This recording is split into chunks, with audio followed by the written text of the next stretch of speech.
Bribery, conspiracy, abuse of office. It is all at the center of the impeachment trial of suspended Attorney General Ken Paxton. It all gets started tomorrow morning at 9 o'clock, and this is no doubt is going to be historic. KPRC2 investigator Mario Diaz is live in Austin tonight in the shadows of the Capitol. Mario, when was the last time we saw something like this, and what makes this impeachment so different?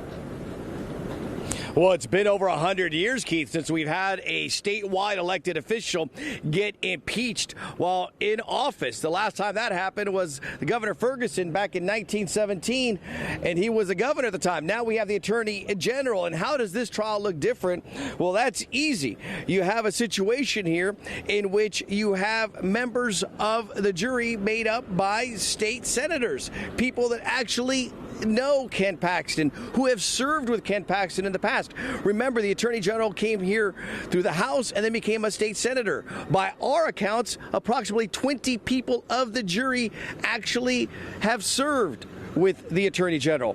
There's also the fact that you have the presiding officer, in this case the so-called judge, is the Lieutenant Governor, someone who also knows Ken Paxton. But most importantly, you have to keep in mind that this impeachment trial was brought here by Republicans, which makes it different from other impeachment trials that we have seen in recent years, in that it's not the opposing party that is driving this. This was led by Republicans. And again, one other key aspect about this, the jury. As I indicated at 5 o'clock, you might have someone from the jury who was going to actually testify and then cast a vote. We didn't think there was going to be a member from the Senate list on the potential witness list, but here there is one actually. Senator Brian Hughes, District 1 for the state of Texas. So he might actually come out of the jury if he's called, testify in this case, and then go back and sit in the jury. It truly makes things very remarkable behind me here at the Capitol. And Mario, we know Ken Paxton's been very vocal about this. He even said there'd be no supporting evidence to justify impeachment. Is he expected to take the stand during this?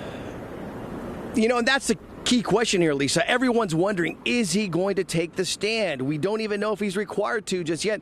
This has been a big battle between the two sides. But what you can anticipate, that if he does get called to the stand, which is what they're expecting, whether or not he takes the fifth, that's the question. If he does open up his mouth, you can expect that the prosecutors in this case, Rusty Hardin and Dick DeGuerin, they're going to keep him up on that stand and really ask him some key questions. If he ends up taking the fifth and not really explaining his side of the story to the people of Texas who he impacts every day, well, according to Judge Ed Emmett, a political expert with KPRC2 Investigates, his words, not mine, he said, quote, he's toast. Okay, obviously, Paxton is the central figure in all this, but who exactly is this all tied to overall?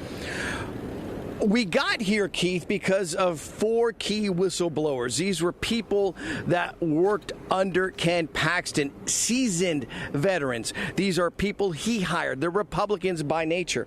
They are former prosecutors at the federal level, at the state level, a former investigator with the Texas Rangers. And what they uncovered was this man right here, Nate Paul. He is a political donor, someone who knows Ken Paxton and has been close to him in the past. They felt that his relationship with Ken Paxton was not all on the up and up, and that the Attorney General, according to investigations done by the House, was really abusing the office and doing favors for Nate Paul that were, according to the House investigators, not lawful. Another person that's tied here, an alleged mistress tied to Ken Paxton. It is, according to the records, Nate Paul apparently hired this woman who had a relationship, according to the House investigators, with Ken Paxton. And that hiring process, according again to the investigators, came after the fact that the Attorney General allegedly made this phone call to Nate Paul to get her hired. And Mario, why is Ken Paxton and this outcome, whatever this will be, is so important to all Texans? Because Ken Paxton's decisions impacts all of us in one way or another. Whether he's taking on big pharma or whether he's going on against the federal government, his his path impacts Texans, and sometimes it leads to legislation being created and passed behind me. He's also the chief attorney for the state and the chief cop. There's no one any higher in law enforcement. He is law, he is order. But according to the House Republicans, he has brought disorder and he has done unlawful acts while attorney general. And Mario, how long is the impeachment trial expected to last? That's the question everyone's been asking. What we know on paper is that it's 24 hours for both sides to present their cases. Separate from that, you have 1 hour for opening arguments, 1 hour for closing arguments, and 1 hour for the rebuttal of evidence.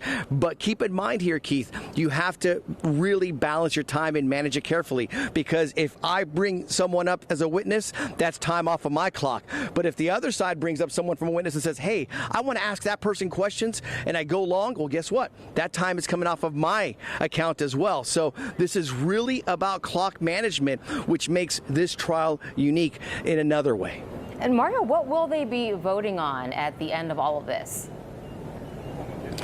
Essentially, whether or not to remove him from office. That is what they are voting on. It's called the impeachment trial, but this is a vote to remove him from office. Again, he was impeached by the House back in May, but this is a vote to basically say we don't believe that he should be in office any longer. And if there is a vote for removal, they will immediately vote to ask whether or not he should be able to hold office once again in the state of Texas. All right, Mario Diaz, live for us in Austin at the state capitol. Mario, thank you.